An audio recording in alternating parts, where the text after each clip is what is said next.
the army chief, General Wakaruz Zaman, is related to her somewhat. Right. And apparently he advised her to leave the country and flee, and she fled to India. So you, in your readings, have said that he did not play fair. Why do you have that impression? Right. See, Sheikh Wakaruz Zaman, the army chief, had been assuring, which is there in the book, and which the Home Minister, during a subsequent interview with us, he also talked about that. The Bangladesh Home Minister in exile in India. He incidentally has also been sentenced to death in absentia. In absentia. Found guilty along with Sheikh Hasina of Right.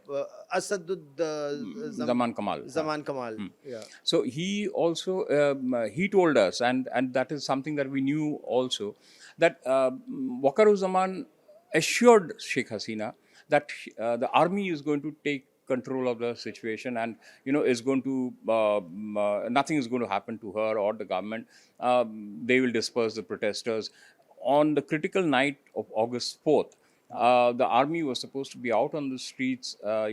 He said the police, we don't require the police because the police have killed a number of protesters, and the police are a hated force out there. So let the army come in, let the army be out on the streets, withdraw the police, and the army is going to control that. The moment people see the army, they are going to, quieten down, calm down, and they're going to go back to their homes.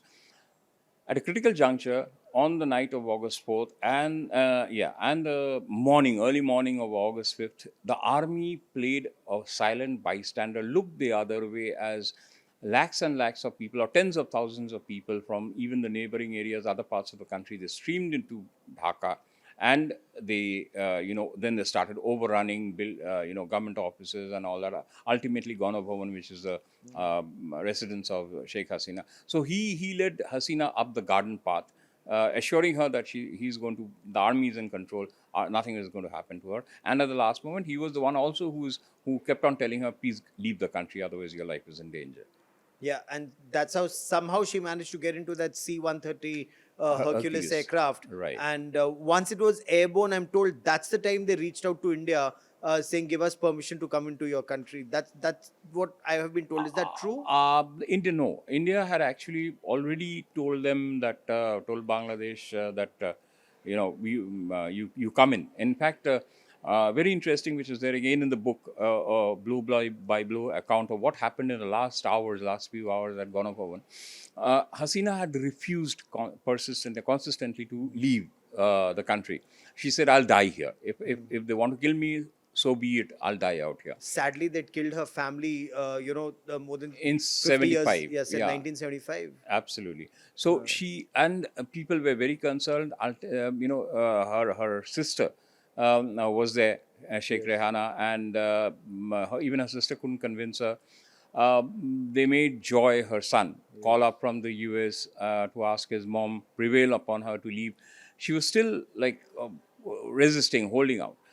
There was a critical phone call from India which says, you have to fight this battle some other day. Today, if you are there, you will not be able to fight the battle. Awami League will be gone. Your father's legacy will be gone. There will be nothing left to fight about.